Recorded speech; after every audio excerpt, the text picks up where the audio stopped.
Defend Request Code Z is the latest entry in the macabre JRPG series.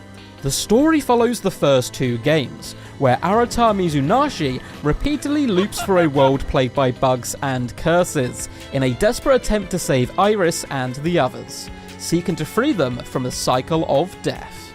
Along the way, Arata is joined by a lively cast of characters as they traverse the game world and encounter the mysterious beings known as the Ludens, in a place called the Strain Area. Enter DE 1.5, a parallel world created by Iris, and the one where our story takes place. It's in this world you'll find Sayaka Hiwatari, a mysterious protagonist who has a seemingly insurmountable journey ahead as she awakens in the Strain Area. Here she'll find some faces you may find familiar, but those who were friends in another world may be foes here. Join us as we take a deep dive into the characters and story of this violent alternative world. Our protagonist, Sayaka Hiwatari, is an excitable and eager debugger who is prone to stumbling upon the fourth wall before launching herself headfirst through it. This has led many to question her sanity, which the more polite of observers assume that she simply has an imaginary friend. After being reawakened in a new world, Sayaka must confront the mysterious man who claims to be Arata Mizunashi, self-titled genius and programmer, in order to understand her fate and help end the chaos. This is no simple task, and there are many intriguing characters who can help or hinder Sayaka in her fight. Some that are sure to be fan favourites are the Glitch Girls.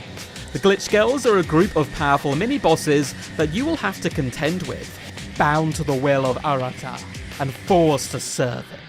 Some revel in this villainous position, while others wish for a different future.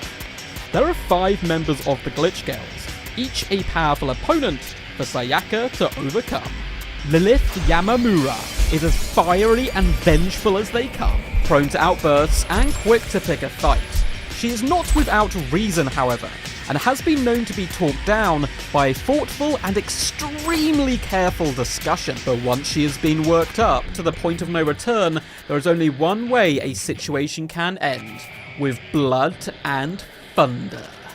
Naruko Morikubo is almost the complete opposite to Lilith, yet no less deadly. She is cold and calculating, making her a cunning foe.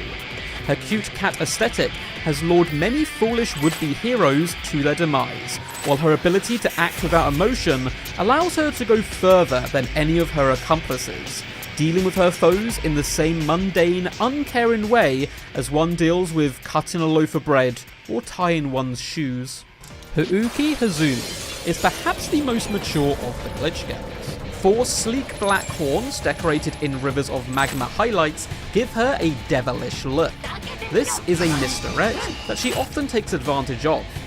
Unlike a devil, Haruki is a proud and honourable warrior, one who values loyalty and bravery above all, making her one of Arata's most fearsome underlings.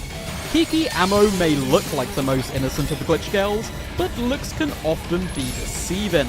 The truth is, Kiki is perhaps the most destructive, with a fondness for explosive entrances. She is the Glitch Girl who enjoys her position as Arata's minion the most, as it allows the little assassin to drink her fill of blood to sate her murderous tendencies. Capable of summoning the magic of Lucille, Kiki loves a classic fireball, and has developed the rather gruesome habit of puppeteering bodies for her enjoyment, sending them stumbling towards her enemies on invisible strings, which all lead to an explosive ending for themselves and their targets. Chloe Felina is the last and perhaps most heartbreaking of the Glitch Girls, a kind soul who wants to understand others, but is bound to the will of Arata. Despite the fact she has no option but to obey her twisted master, she remains a warm and kind-hearted person. Maybe she simply has too much heart for even her cruel master to fully crush. Or maybe she remains this way as a last show of defiance against those who would control her. Defend Request Code Z is a gripping thrill ride, where death stalks our heroes every turn, and most pathways in this labyrinth of decisions will lead to a gruesome death. But this wonderfully dark story, brought to completion with the supervision of Makoto Kedouin, the beloved writer of Corpse Party, also has something other grim tales lack, an element of hope that comes from the hearts of the characters you will meet on this epic adventure. Death End Request Code Z is coming to PlayStation 4 and 5. Pre-order now and be ready to light the flicker of hope in a world of despair.